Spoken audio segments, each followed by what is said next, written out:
Hey guys, it's Shelby. Welcome back to my channel. Today I am so excited because I am starting my back to school series.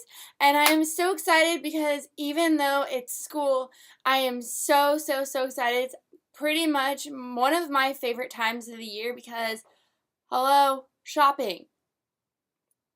So to just start off this series, I thought that it would be great to do my high school advice video because I know a lot of you are going to be going into high school. This might be your first year, it might be your junior year.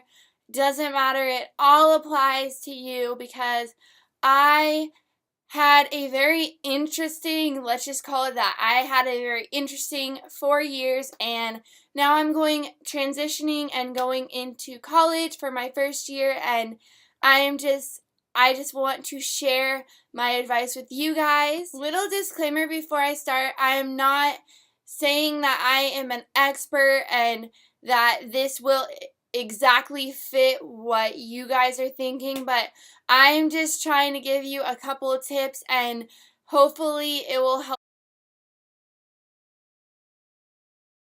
Okay, so the first category that I wanted to start with this conversation is friends, because to me, friends are very important thing because they will help you through high school. Okay, so the first thing that I really want you guys to understand is if you were popular or not popular in high school, it really does not matter. Like, when you go off to college and when you go off and you get a job and you have a family, it's not going to matter. When you go back to your reunion for high school, you're not going to be like, oh my gosh, you were the prom queen in high school. I'm so jealous. Like, no, you're going to be talking about now. You're going to be talking about, oh, I have 3 kids. I own my own business. I'm super successful. You're going to be talking about things about now. Popularity in high school might matter to you in those 4 years that you were in high school, but after that, it doesn't mean anything. That's really sad, but it's true. You might have learned this in junior high already, but sadly, the people that are your friends freshman year may not be your friends sophomore year or even senior year. Like, your friends are going to constantly change because in high school, you pretty much are just learning who you are and learning who everyone else is, and because they're still learning who they are. So everyone, it's pretty much just a huge learning time. And friends are going to change because people are going to, good that they're going to change, because you wouldn't want to be the same person that you were in elementary school. The next thing is you have to be yourself, because I cannot stress this enough. Like I said, people are going to be changing, you're going to be changing, and if you aren't yourself, then you are going to make friends that aren't like you, or like friends that you would want to hang out with because you're putting up this front. So you really need to act yourself, and then the correct friends will just come to you naturally. And you just really need to make it a natural thing because everyone's in the same thing. Everyone's going through the exact same thing. Might think that the head cheerleader is like this completely different person than you are, or this football player is so out of your league, or anything like that. We're all the same people. Like, I hate to tell you that, but it's the truth. We all have different personalities and we dress differently, but deep down inside, we're all that scared little freshman that walks in the first day of school and doesn't know what's going on. Everyone is going through the same thing.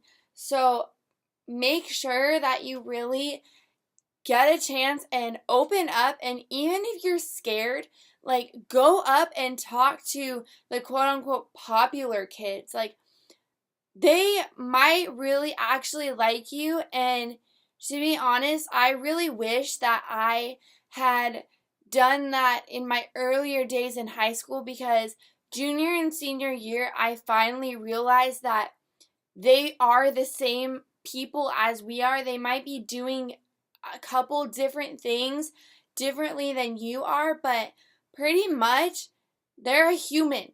They have feelings. I mean, they're not just this huge thing like everyone says, the popular kids. Okay, so the next thing that I want to talk about is joining a club or team, just getting involved. You really, really want to make sure that you get involved in something, like I said, whether it be a club, team, pretty much anything. Like, there are so many things that your school will offer for you.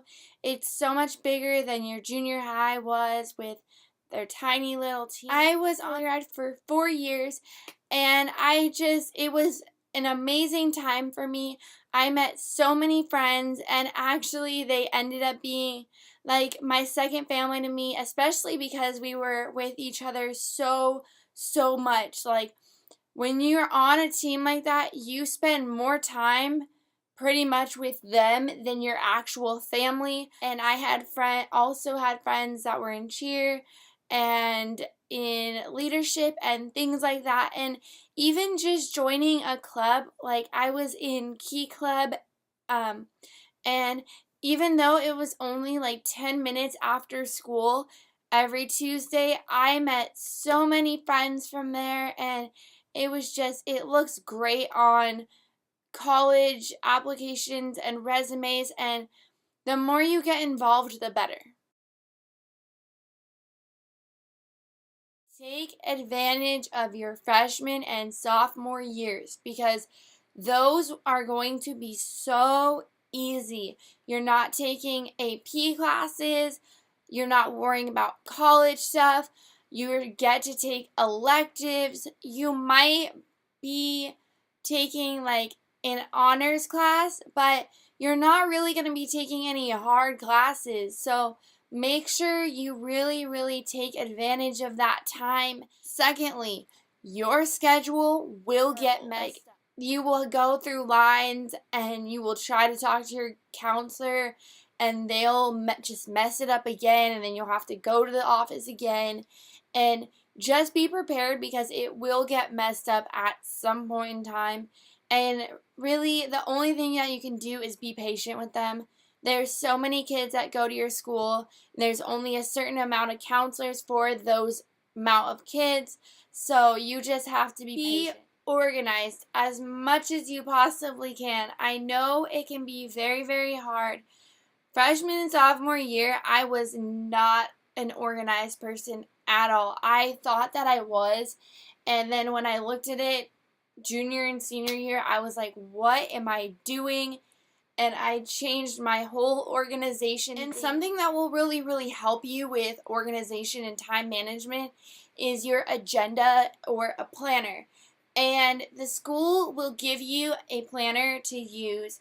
These things will save your life. Like, you can write so much stuff in here, and even if you just use like post-it notes or something to help you remember stuff, whatever helps you remember stuff, use an agenda or use some form of tracking. You can even use the calendar in your phone, but just use some form of tracking so you can keep on top of all your stuff. Do about 20 or 30-minute increments when studying, so that way your brain is still moving, and you can, even if your break is just getting up and walking to like the bathroom or the kitchen, to just get your brain flowing, then just do it. Make sure you take breaks because that is the way that you are going to learn things easier. And at some point, all of us are going to have a question, even if it's a quote-unquote stupid question, which there are none of. But if you are having trouble with something or you need help, ask. Please ask. Ask a student in your class that you know, or ask your teacher. Like, even ask your parents. Okay, so the first thing that I want to say about these 2 last years when you're an upperclassman, first of all, do not hype it up. A lot of people say that junior year is the hardest year, and to be honest, it's not. It's really, really not. It's all about perspective, and it's about your schedule and what you do. So do not give it a bunch of hype. It's not that scary, guys. I promise. Do not be scared to take APs. I know a lot of people say very, very bad things about AP classes, but to be honest, I took AP English, and at least AP English was super, super easy, and you actually ended up, I was doing a lot less work in my AP class than the regular English classes. So don't be scared to take an AP. At the same time, do not take 7 APs. If you are in a sport or you do an extracurricular activity, you need to balance yourself with academics and extracurriculars. I didn't take my SAT until senior year. And by the time that the results came out for that test, that was my only test that I was able to take. Like, that was the only score that the colleges were going to take because their results were here and applications were right here, and there was only about 3 weeks in between. So I didn't have enough time to take another test. Reasons why I am going to a junior college this year instead of a 4-year university is because I started planning so late in my senior, like, I didn't start planning till the end of junior year and going into senior year. And I thought that summer was going to be fine and I was going to be able to go to all these places. And the truth is, if you're like me, parents work. Like, we get in this mindset that our parents are going to be able to take off all this work and go with us and take us to all these places that we want to go to visit schools. And the truth is, most of us are not that lucky to where we can't do that. And it kind of is sad to say that, but you need to really, even if your parents aren't very involved with like your school plans and things like that, get them involved. Like, sit them down and talk to them and say, I've done research. These are the places that I really, really want to visit. I have done the research about where it is and what's around it and when we can leave. Does this work for you? What's around it is very, very, very important. Like, if you see online that they have a great downtown, that's great. But when you go to the campus, how does it feel to you? And you need to visit the campus and walk on it, walk around, and see how it feels. Like, you can't just get a feeling off of what's online. And to be honest, like, here's just proof of it. I looked online and did a virtual tour for a school that will go unnamed, and I thought that it was the most beautiful campus and the downtown was amazing, and I was totally set. Let's go, sign the papers, done. We were able to go up there, and we drove onto the campus. We walked around. It was amazing, just like I saw online. And I was so, so, so excited. I was like, oh my gosh, this is exactly what I wanted. Let's do it. Done. Done. We drove 2 minutes outside of the campus, and the downtown was scary. Like, scary to the point my mom we didn't want to get out of the car and walk around. And my mom locked the car doors while we were driving. Like, that's how scary it is.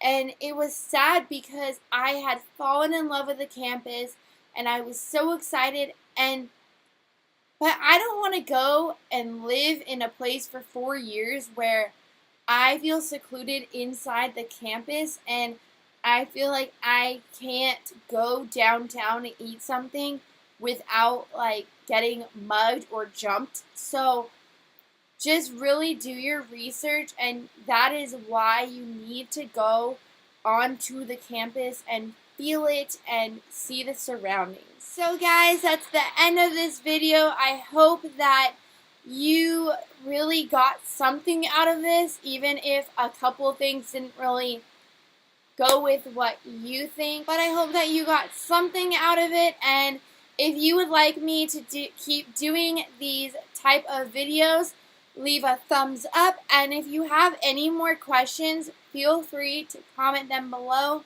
or inbox me or talk to me on social media. Do whatever you want to do. I am all ears. I have so many more things that I could talk to you guys about, but the video would probably be like 3 days long, and I don't think you guys want to listen to that. So just if you have any more questions, let me know, and I might just do another one of these videos if you guys want me to. And also, I'm so excited, like I said before, for my back to school series that I'm starting with this video.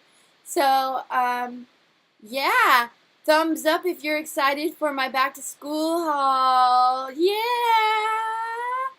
Okay, guys, thank you so much for watching, and don't forget to like, comment, and subscribe.